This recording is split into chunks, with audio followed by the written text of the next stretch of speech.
Morning, good afternoon, good evening. तो आज हम लोग पढ़ रहे हैं पॉलिटी का लेक्चर। नेक्स्ट लेक्चर है जो हमारी सीरीज चल रही है, 28 या 29 लेक्चर है। तो इसमें हम पढ़ रहे हैं द काउंसिल ऑफ मिनिस्टर्स के बारे में पढ़ेंगे, ठीक है।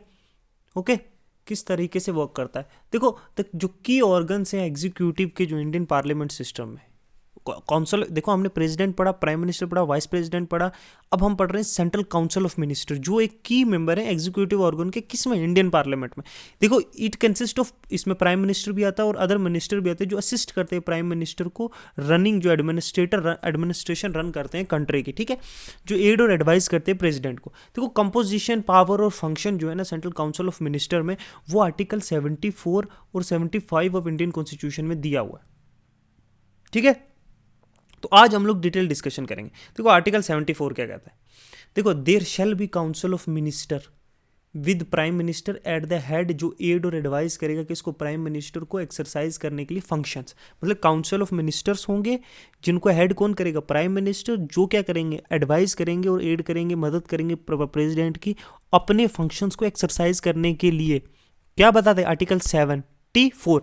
और प्रेसिडेंट एक्ट करेगा किसके अकॉर्डिंग्स विद सच एडवाइस, जो एडवाइस दी जाएगी। तो प्रेसिडेंट जो है वो बाउंड है, मतलब देख याद रखना, president is bound to follow the advice given by council of minister, जो हेडेड बाय प्राइम मिनिस्टर होगा, एक्सेप्ट कुछ केसेस में जहां प्रेसिडेंट के पास कुछ डिस्क्रिशनरी पावर है या कुछ सर्टन एक्सेप्शनल सर्कमस्टांसेस है, such as when they have a reason to seek clarification and ask council of minister.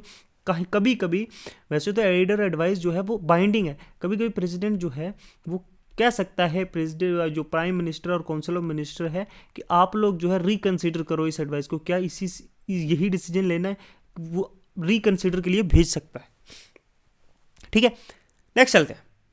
देखो, प्राइम मिनिस्टर जो है ना वो अपॉइंट किया जाएगा प्रेसिडेंट के द्वारा, याद रखना, और हमने पिछले यूनिट में पढ़ा था। और अदर मिनिस्टर जो है वो अपॉइंट किए जाते हैं प्रेसिडेंट के द्वारा एडवाइस पे प्राइम मिनिस्टर की। अब प्राइम मिनिस्टर की अपॉइंटमेंट हमने, प्राइम मिनिस्टर अपॉइंट किया जाता है, देखो ना, प्रेसिडेंट अपॉइंट करता है प्राइम मिनिस्टर को। ऑल द फॉर्मल पावर जो है अपॉइंटमेंट की प्राइम मिनिस्टर, वो typically choosing the leader of party of coalition या मेजोरिटी, वो हमने पूरा पढ़ा। लेकिन अदर मिनिस्टर के बारे में यहाँ देखते हैं। देखो, प्रेसिडेंट जो है वो ऑल्सो अपॉइंट अदर मिनिस्टर्स का, जो काउंसिल ऑफ मिनिस्टर्स होते हैं, इंक्लूडिंग जो कैबिनेट या मिनिस्ट्री ऑफ स्टेट या डिप्टी मिनिस्टर होते हैं, but they do so on the prime ministers advice. सारे तो अदर मिनिस्टर्स भी प्रेसिडेंट ही इलेक्ट करता है, मतलब इलेक्ट नहीं, प्रेसिडेंट ही जो है अपॉइंट करता है, लेकिन वो किसकी एडवाइस पे, चीफ प्राइम मिनिस्टर की एडवाइस पे। तो मिनिस्टर इधर क्या है, the minister shall hold office during the pleasure of prime minister, prime minister की मर्जी के साथ, लेकिन ये नहीं है कि उसकी अपनी मर्जी, कभी भी द मिनिस्टर सर्व करते हैं at the pleasure of prime minister, ठीक है, जिसने अपॉइंट किया।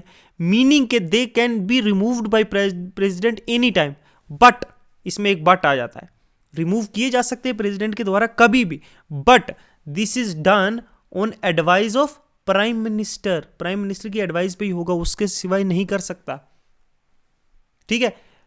वाइल देखो, while the president formally has the power to remove the minister, formally इसके पास पावर है, कॉन्स्टिट्यूशन दे रहा है कि रिमूव कर, लेकिन इन प्रैक्टिस में पावर जो एक्सरसाइज की जाएगी सिर्फ एडवाइस, किसकी एडवाइस पे, प्राइम मिनिस्टर की एडवाइस पे, तभी रिमूव किया जा सकता है। ओके, ये चीज याद रखना।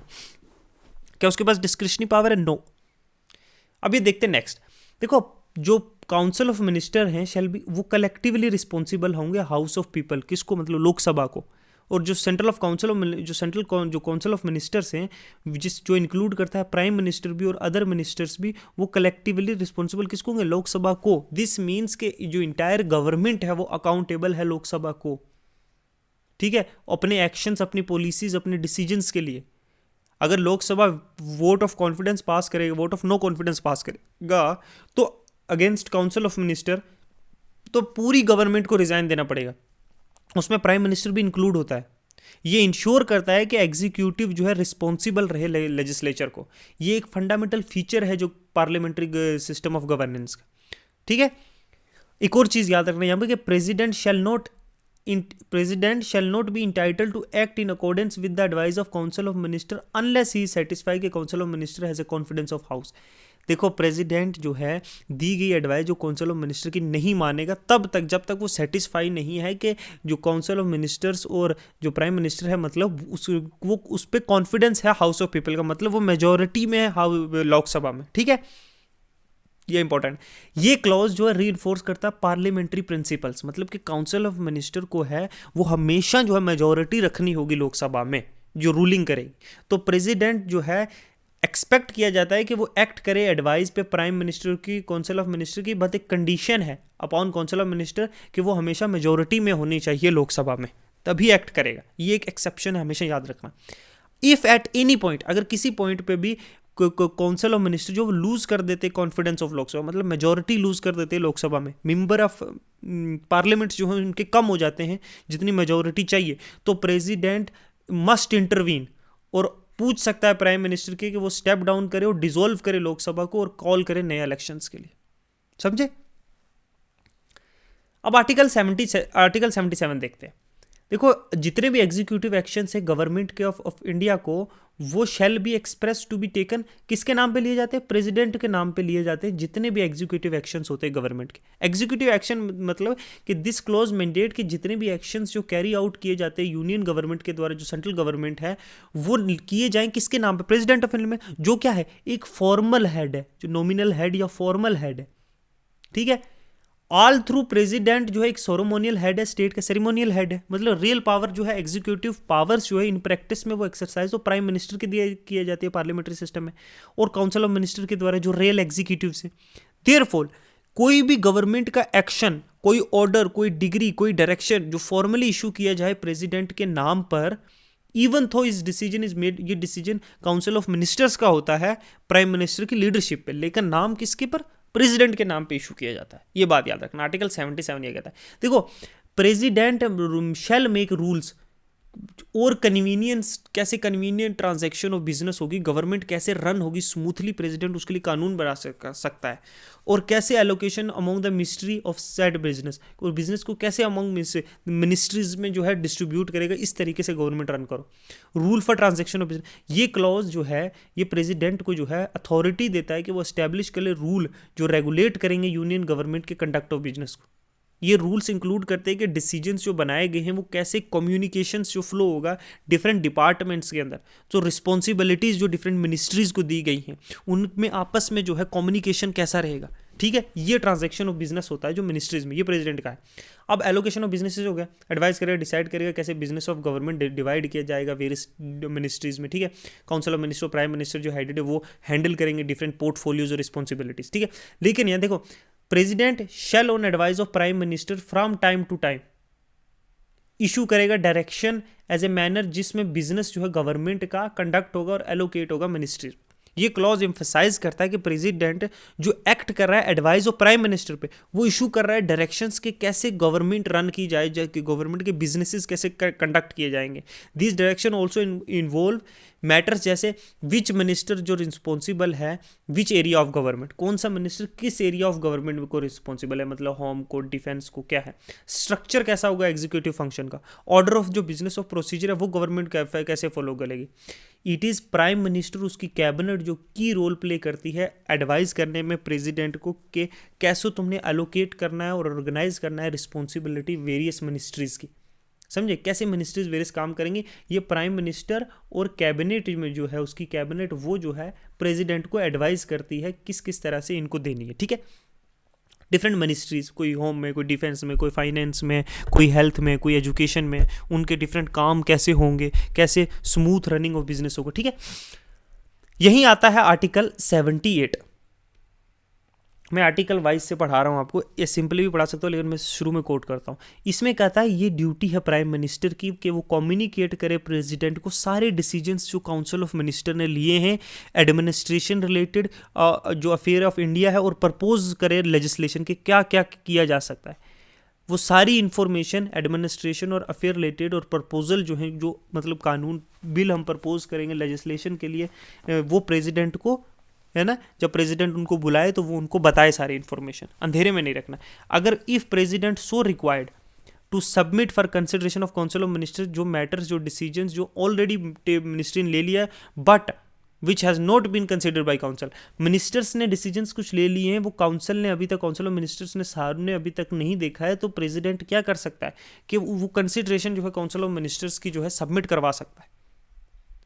अब देखते हैं जो इंडियन पार्लियामेंट सिस्टम है ना, द एडवाइस ऑफ जो मिनिस्टर है या काउंसिल ऑफ मिनिस्टर है जो प्रेसिडेंट को, इज टिपिकली बाइंडिंग उन पे, मतलब उन्हें करना ही होगा, अगर एडवाइस दिया ये करना। तो प्राइम मिनिस्टर और काउंसिल ऑफ मिनिस्टर जो रिस्पॉन्सिबल हैं डिसीजन मेकिंग के लिए और एडवाइस करने के लिए प्रेसिडेंट को, फंक्शन करने के लिए गवर्नमेंट को, ये एडवाइस रिफ्लेक्ट करती है कि कलेक्टिव रिस्पॉन्सिबिलिटी है गवर्नमेंट की लोकसभा को, और इंश्योर करती है कि एग्जीक्यूटिव हमेशा अकाउंटेबल रहे लेजिस्लेचर को, चेक्स एंड बैलेंसेस का काम।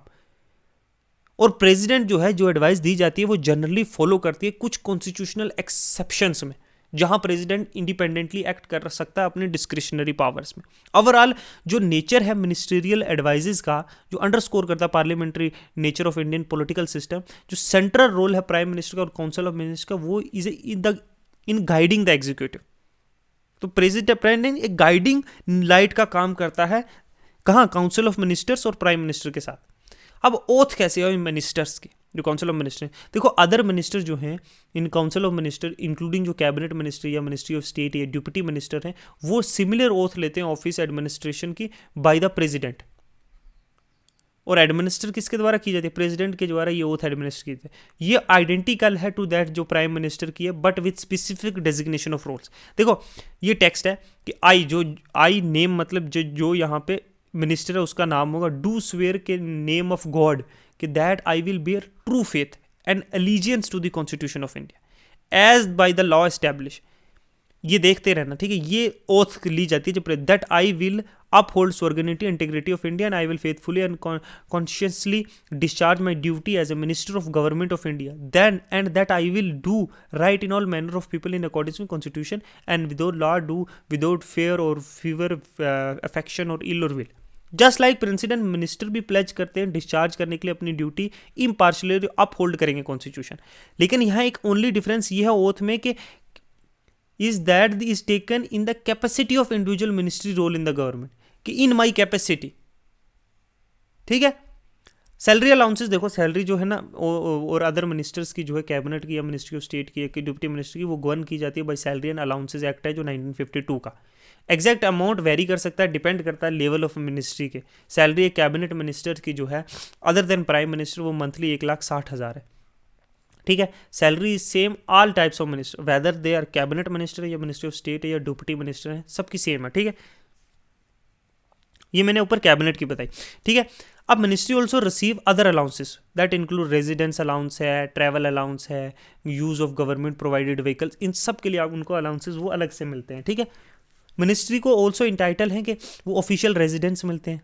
दिल्ली में देखे होगे आप ऑफिशियल, जो टिपिकली एक गवर्नमेंट ओन्ड बेंगलो होता है या फ्लैट होता है, other facility related to official duties, ये सब चीज़ों के allowances, all kind of facilities और अदर चार्जेस पैसे मिलते हैं उनको। कलेक्टिव रिस्पॉन्सिबिलिटीज़ का मैंने आपको समझा दिया कि लोकसभा को जो है कलेक्टिवली रिस्पॉन्सिबल है। अगर नो कॉन्फिडेंस मोशन पास होगा लोकसभा में तो एक नहीं सभी रिजाइन करेंगे गवर्नमेंट से, ठीक है। तो ये कलेक्टिवली रिस्पॉन्सिबल है लोअर हाउस ऑफ पार्लियामेंट को जो है लोकसभा, ठीक है।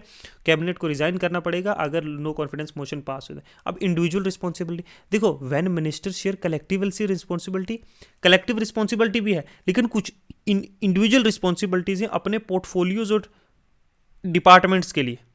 हर मिनिस्टर जो इंचार्ज होता है स्पेसिफिक मिनिस्ट्री का या डिपार्टमेंट का, वो ओवरसी करता है उसके फंक्शनिंग, डिसीजन और पॉलिसीज। जैसे फाइनेंस मिनिस्ट्री है तो जो होगा वो अपने डिपार्टमेंट, वेरियस डिपार्टमेंट जो फाइनेंस के अंदर पेंशन, दूसरा डिपार्टमेंट सैलरी डिपार्टमेंट, बहुत सारे डिपार्टमेंट्स हैं, रेवेन्यू डिपार्टमेंट, एक्सपेंडिचर डिपार्टमेंट, तो वो सारे डिसीजन मेकिंग वो सारे ओवरसी करता है फंक्शनिंग, पॉलिसीज। एडमिनिस्ट्रेटिव रिस्पॉन्सिबिलिटीज होती है, मिनिस्टर रिस्पॉन्सिबल होते हैं एडमिनिस्ट्रेशन जो रिस्पेक्टिव मिनिस्ट्रीज होती हैं, जैसे मैंने अभी फाइनेंस बताया, वो सुपरवाइज करते हैं उसका वर्क कैसे डिपार्टमेंट में हो रहा है, कैसे पॉलिसी बनानी है, किस तरह से इंप्लीमेंट करना है। जैसे हाईवे मिनिस्ट्री है, किस तरह से रोड्स जो है फंड एलोकेट करनी है, कौन कौन सी रोड्स में इंप्लीमेंटेशन है, किस तरह की स्कीम्स लॉज जो इफेक्टिवली कैरी आउट होंगे। पॉलिसी फॉर्मेशन और डिसीजन मेकिंग ये काम करते हैं। अकाउंटेबिलिटी, मिनिस्टर मस्ट आंसर के उनके एक्शंस और एक्शंस ऑफ देयर मिनिस्ट्री जो है वो पार्लियामेंट में, ठीक है। आपने ये रोड बनाई है, क्यों खराब बनाई है, जो चीज़ सही है क्या है, कितना पैसा लगा है, क्यों लगा है, ये सारी चीज़ें आपको पार्लियामेंट में जो है क्या करना पड़ता है, पार्लियामेंट में बताना पड़ता है। वो अकाउंटेबल होते हैं, स्पेशली जब डिबेट्स होते हैं या क्वेश्चन आवर्स होते हैं या फिर वाइल डीलिंग विद मोशन या नो कॉन्फिडेंस और सेंसर मोशन में वो अकाउंटेबल होते हैं। They are also accountable prime minister और प्रेसिडेंट को भी कि हेल्थ डिपार्टमेंट के अगर कुछ काम हुए हैं, अगर नहीं हुए हैं, क्यों नहीं हुए, डिस्पाइट के एलोकेशन ऑफ इतना फंड दिया गया है। तो ये सारी चीज़ें जो है बड़ी डिटेल वाइज डिस्कशन होती है, ठीक है, समझे? ओके, नेक्स्ट चलते हैं in comparison to the British parliamentary system. देखो इंडियन जो सिस्टम है गवर्नेंस का वो लेस एम्फसाइज करता है लीगल रिस्पॉन्सिबिलिटीज़ में, जबकि इन ब्रिटेन में जो मिनिस्टर्स हैं वो बाउंड बाय सम जो लीगल फ्रेमवर्क्स भी होते हैं, कुछ स्पेसिफिक लॉ होते हैं रिगार्डिंग जब मिसकंडक्ट हो गया या नेग्लिजेंस ऑफिस में हो गया, तो इंडियन कॉन्स्टिट्यूशन जो है कोई लीगल रिस्पॉन्सिबिलिटी जो है मिनिस्टर्स की नहीं देता, उनको ड्रैग आउट नहीं किया जाता कोर्ट्स में, ठीक है। काउंसिल ऑफ मिनिस्टर एक board, council of minister actual में है क्या है? एक बोर्ड है, एक ब्रॉड बॉडी है जो रिस्पॉन्सिबल है एग्जीक्यूटिव को, ठीक है, of government, executive of function जो परफॉर्म करती है गवर्नमेंट, इंक्लूडिंग जो मिनिस्टर्स होते हैं सब लेवल्स पे, ये रिस्पॉन्सिबल होते हैं ओवरऑल फंक्शनिंग जो एडमिनिस्ट्रेशन कंट्री होते हैं। कैबिनेट क्या होती है? एक स्मॉलर और मोर पावरफुल बॉडी होती है काउंसिल ऑफ मिनिस्टर में, ये रिस्पॉन्सिबल होते हैं जो मेजर डिसीजन गवर्नमेंट के लिए देते हैं, security, foreign affairs, policy formation, ये जो है ना it is a decision making core body. कुछ कोर मेंबर्स होते हैं इसमें, जैसे मोदी गवर्नमेंट में देखो आप अमित शाह, राजनाथ सिंह, अच्छा जयशंकर, कुछ ये कैबिनेट के अंदर कोर मेंबर जो बड़े क्लोजली रिलेटेड होते हैं, ठीक है। एक और कंसेप्ट है कैबिनेट किचन का, ये इंदिरा गांधी के टाइम पे बड़ा फेमस हुआ था कैबिनेट किचन, ठीक है। तो ये रेफर करता है एक स्मॉल या informal officially often private group of people होते हैं जो ट्रस्ट किए जाते हैं, प्राइम मिनिस्टर के जो बाद कुछ ट्रस्टेड लोग होते हैं या लीडर्स होते हैं जो गवर्नमेंट के, ये लोग ना ज़्यादातर जो क्लोज कॉन्फिडेंट्स, मतलब या कोई सीनियर मिनिस्टर होगा या पॉलिटिकल एडवाइजर होगा, जो लीडर है कंसल्ट करेंगे एडवाइस या इंपॉर्टेंट पॉलिसी में। ये नेम किचन जो सिंबलाइज करता है इनर सर्कल या कोर ग्रुप जो डिसीजन लेगा, जो रिस्ट्रिक्टेड है किसी इन्वायरमेंट में, मच लाइक किसी किचन में घर पे, जो क्रूशल मैटर डिस्कस करेंगे, मतलब कुछ ट्रस्टेड लोग, वहाँ फैमिली मेम्बर्स भी हो सकते हैं उसमें, कुछ पर्टिकुलर मिनिस्टर्स भी हो सकते हैं उसके बीच में, ठीक है ना। इस तरीके का एक कोर ग्रुप है, ठीक है, उसको किचन कैबिनेट कहते हैं, ठीक है। ये बड़े डिसीजंस अपने रिलेटेड गवर्नमेंट पॉलिसीज और बहुत सारी डिसीजंस जो है ये लेते हैं वहाँ पे, ठीक है। तो ये हमने जो है काउंसिल ऑफ मिनिस्टर्स का देखा है। ये छोटा सा चैप्टर था, 2 पेजेस, 1-2 पेजेस का होता है, लेकिन मैंने थोड़ा और डिटेलिंग करने की कोशिश की। मैंने पढ़ाया तो उतना ही है 3-4 पेजेस वाला, लेकिन मैंने थोड़े कंटेंट जो है ज़्यादा इसमें ऐड करके दे दिया। मैंने बोला अगर आप यहाँ से पढ़ना चाहो तो आप लोगों को सारा अवेलेबल हो, थोड़ा एक डीपर अंडरस्टैंडिंग के लिए, ठीक है। तो हमने कर लिया काउंसिल ऑफ मिनिस्टर्स, ठीक है। अब हम इसके बाद जो है कैबिनेट कमेटीज़ करेंगे और फिर नेक्स्ट मूव करेंगे पार्लियामेंट में, ठीक है। तो आज के लिए इतना ही रखते हैं। Thank you, good bye.